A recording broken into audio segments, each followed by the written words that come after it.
हर हर महादेव। ओम नमः शिवाय। शिव पुराण में आगे सुनिए। ब्रह्मा जी कहते हैं, नारद, पूर्व काल में समस्त महात्मा मुनि प्रयाग में एकत्र हुए थे। वहाँ सम्मिलित हुए उन सब महात्माओं का विधि विधान से एक बहुत बड़ा यज्ञ हुआ। उस यज्ञ में सनकादिक सिद्धगण, देवश्री, प्रजापति, देवता तथा ब्रह्म का साक्षात्कार करने वाले ज्ञानी भी पधारे थे। नाना शास्त्रों के संबंध में ज्ञान चर्चा एवं वाद विवाद हो रहे थे। उसी अवसर पर सती तथा पार्षदों के साथ त्रिलोक हितकारी, सृष्टिकर्ता एवं सबके स्वामी भगवान रुद्र भी वहां आ पहुँचे। भगवान शिव को आया देख समस्त देवताओं, सिद्धों तथा मुनियों ने भक्तिभाव से उन्हें प्रणाम किया और उनकी स्तुति की। फिर शिव की आज्ञा पाकर सब लोग प्रसन्नतापूर्वक यथास्थान बैठ गए। भगवान का दर्शन पाकर सब लोग संतुष्ट थे और अपने सौभाग्य से की सराहना करते थे। इसी बीच में प्रजापतियों के भी पति प्रभु दक्ष, जो बड़े तेजस्वी थे, अकस्मात घूमते हुए प्रसन्नतापूर्वक वहाँ आए। वे ब्रह्मा जी को प्रणाम करके उनकी आज्ञा से वहाँ बैठे। दक्ष उन दिनों समस्त ब्रह्मांड के अधिपति बनाए गए थे, अतएव सबके लिए सम्मानीय थे। परंतु अपने इस गौरवपूर्ण पद को लेकर उनके मन में बड़ा अहंकार था, क्योंकि वे तत्व ज्ञान से शून्य थे। उस समय समस्त देव ऋषियों ने नतमस्तक हो स्तुति तथा प्रणाम के द्वारा दोनों हाथ जोड़कर उत्तम तेजस्वी दक्ष का आदर सत्कार किया। परंतु जो नाना प्रकार के लीला विहार करने वाले सबके स्वामी और उत्कृष्ट लीलाकारी स्वतंत्र परमेश्वर हैं, उन महेश्वर ने उस समय दक्ष के सामने मस्तक नहीं झुकाया। वे अपने आसन पर बैठे ही रह गए। महादेव जी को वहाँ मस्तक झुकाते ना देख प्रजापति दक्ष मन ही मन अप्रसन्न हो गए। उन्हें सहसा क्रोध हो आया। दक्ष ने कहा, ये सब देवता, असुर, श्रेष्ठ ब्राह्मण तथा ऋषि मुझे विशेष रूप से मस्तक झुकाते हैं, परंतु वह जो प्रेतों और पिशाचों से घिरा हुआ महामनस्वी बनकर बैठा है, वह दुष्ट मनुष्य के सामने क्यों मुझे प्रणाम नहीं करता? शमशान में निवास करने वाला यह निर्लज्ज जो मुझे इस समय प्रणाम नहीं करता, इसका क्या कारण है? मैं इसे शाप देता हूँ कि यह रुद्र चारों वर्णों से पृथक और कुरूप है, इसे यज्ञ से बहिष्कृत कर दिया जाए। दक्ष की कही हुई यह बात सुनकर भृगु आदि बहुत से महर्षि रुद्रदेव को दुष्ट मानकर देवताओं के साथ उनकी निंदा करने लगे। दक्ष की बात सुनकर नंदी को बड़ा रोष हुआ। उनके नेत्र चंचल हो उठे और वे दक्ष को शाप देने के विचार से तुरंत इस प्रकार बोले, अरे महामूढ़, दुष्ट बुद्धि शट दक्ष, तूने मेरे स्वामी महेश्वर को यज्ञ से बहिष्कृत क्यों कर दिया? जिनके स्मरण मात्र से यह यज्ञ सफल और तीर्थ पवित्र हो जाते हैं, उन्हीं महादेव जी को तूने शाप कैसे दे दिया? नंदी के इस प्रकार फटकारने पर प्रजापति दक्ष रोष से आग बबूला हो गए और उन्हें शाप देते हुए बोले, अरे रुद्रगणों, तुम सब लोग दक्ष वेद से बहिष्कृत हो जाओ। सिर पर जटा और शरीर में भस्म एवं हड्डियों के आभूषण धारण करके मद्यपान में आसक्त रहो। तब नंदीश्वर बोले, तुझे शिव के तत्वों का बिल्कुल ज्ञान नहीं है। भृगु आदि ने भी ब्राह्मणत्व के अभिमान में आकर महाप्रभु महेश्वर का उपहास किया है। अतः यहाँ जो भगवान रुद्र से विमुख दुष्ट ब्राह्मण विद्यमान हैं, उनको मैं शाप दे रहा हूँ। वे ब्राह्मण सदा भोगों में तन्मय रहकर स्वर्ग को ही सबसे बड़ा पुरुषार्थ मानते हुए स्वर्ग से बढ़कर दूसरी कोई वस्तु नहीं है ऐसा कहते रहे तथा क्रोध, लोभ और मद से युक्त हो निर्लज भिक्षुक बने रहे, सदा दान लेने में ही लगे रहें। यह आत्मज्ञान को भूलकर पशु के समान हो जाएं और वह दक्ष कर्मभ्रष्ट हो शीघ्र ही बकरे के मुख से युक्त हो जाए। इस प्रकार कोपित हुए नंदी ने जब ब्राह्मणों को और दक्ष ने महादेव जी को शाप दिया, तब वहाँ महान हाहाकार मच गया। तब सदाशिव ने नंदी को मधुर वाणी से समझाया, नंदे, मेरी बात सुनो, तुम तो परम ज्ञानी हो, तुम्हें क्रोध नहीं करना चाहिए। तुम सनकादिक सिद्धों को भी तत्व ज्ञान का उपदेश देने वाले हो, अतः शांत हो जाओ। मैं ही यज्ञ हूँ, मैं ही यज्ञ कर्म हूँ। भगवान शंभु के इस प्रकार समझाने पर नंदिकेश्वर विवेक परायण हो क्रोध रहित एवं शांत हो गए। नंदी को शीघ्र ही तत्व का बोध कराकर प्रमदगणों के साथ वहां से प्रसन्नतापूर्वक शिव अपने स्थान को चल दिए। इधर रोषावेश से युक्त दक्ष भी अपने स्थान को लौट गए।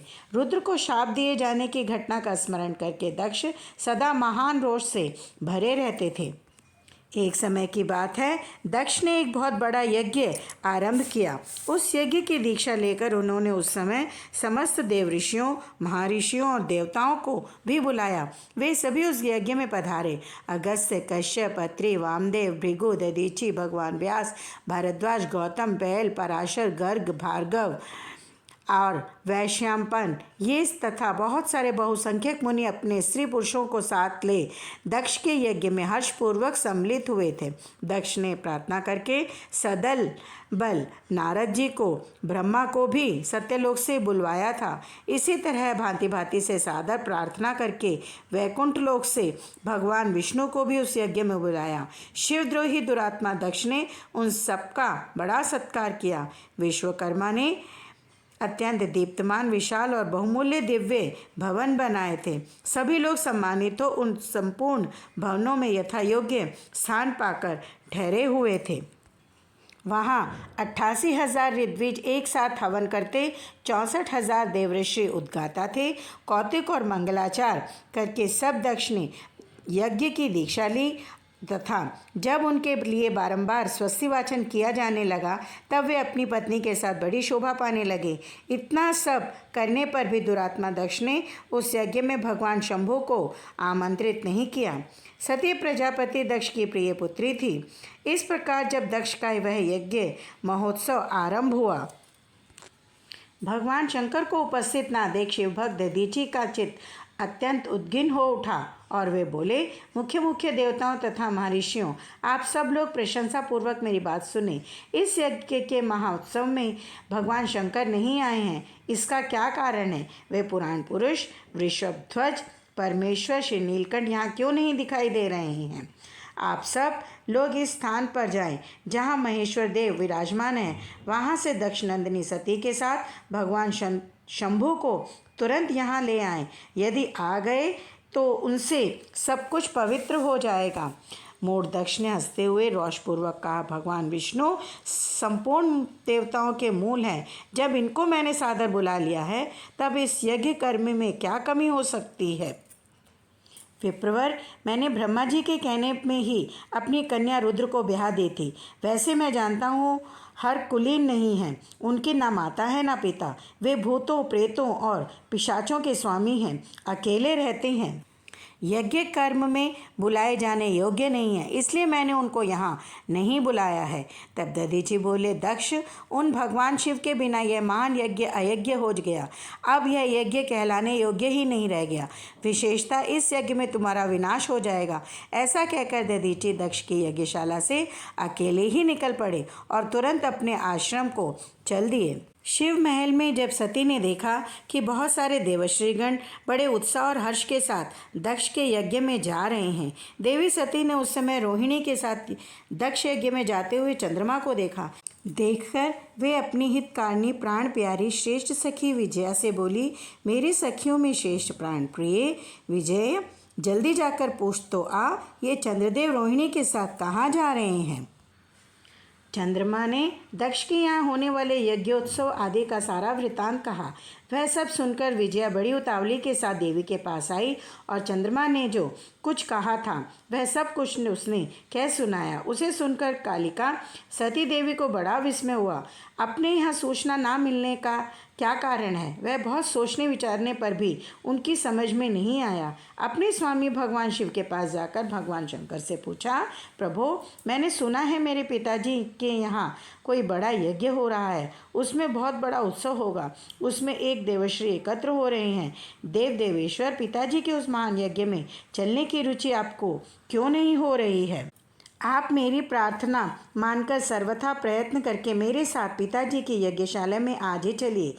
सती की यह बात सुनकर भगवान महादेव ने मधुर वाणी में कहा, देवी, तुम्हारे पिता दक्ष मेरे विशेष द्रोही हो गए हैं। जो लोग बिना बुलाए दूसरों के घर जाते हैं वहाँ अनादर पाते हैं, जो मृत्यु से भी बढ़कर कष्टदायक है। अतः प्रिय, तुमको और मुझको भी तो विशेष रूप से दक्ष के यज्ञ में नहीं जाना चाहिए। तब महेश्वरी ने कहा, शंभो, आप सबके ईश्वर हैं, जिनके जाने से यज्ञ सफल होता है। उन्हीं आपको मेरे दुष्ट पिता ने इस समय आमंत्रित नहीं किया है। मैं पता लगाना चाहती हूँ। अतः प्रभो, मैं आज ही पिता के यज्ञ में जाती हूँ। आप मुझे वहाँ जाने की आज्ञा दें। भगवान रुद्र उनसे इस प्रकार बोले, यदि इस प्रकार तुम्हारी रुचि वहाँ जाने के लिए हो गई है तो मेरी आज्ञा से तुम अपने पिता के यज्ञ में जाओ। यह नंदी वृषभ सुसज्जित है। तुम एक महारानी के अनुरूप राजोपचार साथ ले सादर इस पर सवार हो, बहुसंख्यक प्रमथगणों के साथ यात्रा करो। रुद्र के इस प्रकार आदेश देने पर सुंदर सती ने आभूषणों से अपने आप को अलंकृत किया और सब साधनों से युक्त पिता के घर की ओर चली। भगवान शिव की आज्ञा से 60,000 रुद्रगण बड़ी प्रसन्नता पूर्वक और महान उत्साह के साथ कौतूहल सती के साथ चल दिए। जगदम्बा की यात्रा काल में सब प्रकार की बड़ी शोभा हो रही थी। दक्ष कन्या सती उस स्थान पर गई जहाँ वह महान प्रकार से युक्त यज्ञ हो रहा था। वहाँ देवता, असुर और मुनींद्र आदि के द्वारा कौतूहलपूर्ण कार्य हो रहे थे। देवी सती भवन के द्वार पर जाकर खड़ी हुई और अपने वाहन नंदी से उतरकर अकेली ही शीघ्रतापूर्वक यज्ञशाला के भीतर चली गई। सती को आया देख उनकी यशस्विनी माता वीरिणी ने और बहनों ने उनका यथोचित आदर सत्कार किया, परंतु दक्ष ने उन्हें देखकर भी कुछ आदर नहीं किया तथा उन्हीं के भय से शिव की माया से मोहित हुए दूसरे लोग भी उनके प्रति आदर का भाव ना दिखा सके। सब लोगों के द्वारा तिरस्कार प्राप्त होने से सती देवी को बड़ा विस्मय हुआ, तो भी उन्होंने अपने माता पिता के चरणों में मस्तक झुकाया। उस यज्ञ में सती ने विष्णु आदि देवताओं के भाग देखे, परंतु शंभु का भाग उन्हें कहीं नहीं दिखाई दिया। तब सती ने दुस्साह क्रोध प्रकट किया। वे अपमानित होने पर भी रोष से भरकर सब लोगों की ओर क्रूर दृष्टि से देखती और दक्ष को जलाती हुई सी बोली, प्रजापते, आपने परम मंगलकारी भगवान शिव को इस यज्ञ में क्यों नहीं बुलाया, जिनके द्वारा यह संपूर्ण चराचर जगत पवित्र होता है। ये विष्णु और ब्रह्मा आदि देवता तथा मुनि अपने प्रभु भगवान शिव के बिना इस प्रकार इस यज्ञ में कैसे चले आए हैं। ऐसा कहने के बाद शिव स्वरूपा परमेश्वरी सती ने भगवान विष्णु, ब्रह्मा, इंद्र आदि सभी देवताओं को तथा समस्त ऋषियों को बड़े कड़े शब्दों में फटकारा। इस प्रकार क्रोध से भरी हुई जगदम्बा सती ने वहाँ व्यथित हृदय से अनेक प्रकार की बातें कहीं। श्री विष्णु आदि समस्त देवता और मुनि जो वहाँ उपस्थित थे, सती की बात सुनकर चुप रह गए। अपनी पुत्री के वैसे वचन सुनकर कुपित हुए दक्ष ने सती की ओर क्रूर दृष्टि से देखा और इस प्रकार कहा, तुम्हारे बहुत कहने से क्या लाभ। इस प्रकार यहाँ तुम्हारा कोई काम नहीं है। तुम जाओ, यहाँ ठहरो। यह तुम्हारी इच्छा पर निर्भर है। तुम्हारे पति शिव अमंगल रूप हैं, भूतों, प्रेतों और पिशाचों के स्वामी हैं, इसलिए रुद्र को इस यज्ञ के लिए नहीं बुलाया गया है। दक्ष के ऐसा कहने पर उनकी त्रिभुवन पूजिता पुत्री सती ने शिव की निंदा करने वाले अपने पिता की और जब दृष्टिपात किया तब उनका रोष और भी बढ़ गया। वे मन ही मन सोचने लगी कि अब मैं शंकर जी के पास कैसे जाऊंगी। यदि शंकर जी के दर्शन की इच्छा से वहां आ गई और उन्होंने यहाँ का समाचार पूछा तो मैं उन्हें क्या उत्तर दूंगी। तदनंतर तीनों लोगों की जननी सती रोषावेश से युक्त तो लंबी सांस खींचती हुई अपने दुष्ट हृदय पिता दक्ष से बोली, जो महादेव जी की निंदा करता है वे तब तक नरक में पड़े रहते हैं जब तक सूर्य और चंद्रमा विद्यमान हैं। सती को अपने आने के कारण बड़ा पश्चाताप हुआ। उन्होंने व्यथित चित्त से भगवान शंकर के वचन का स्मरण किया। फिर सती अत्यंत कोपित हो दक्ष से, उन विष्णु आदि समस्त देवताओं से तथा मुनियों से भी निडर होकर बोली, तुम भगवान शंकर के निंदक हो, इसके लिए तुम्हें पश्चाताप होगा। भगवान शंकर तो परब्रह्म परमात्मा है। इस यज्ञ में दक्ष और देवताओं से ऐसा कहकर सती देवी चुप हो गई और मन ही मन अपने प्राण वल्लभ शंभु का स्मरण करने लगी। ओम नमः शिवाय। हर हर महादेव।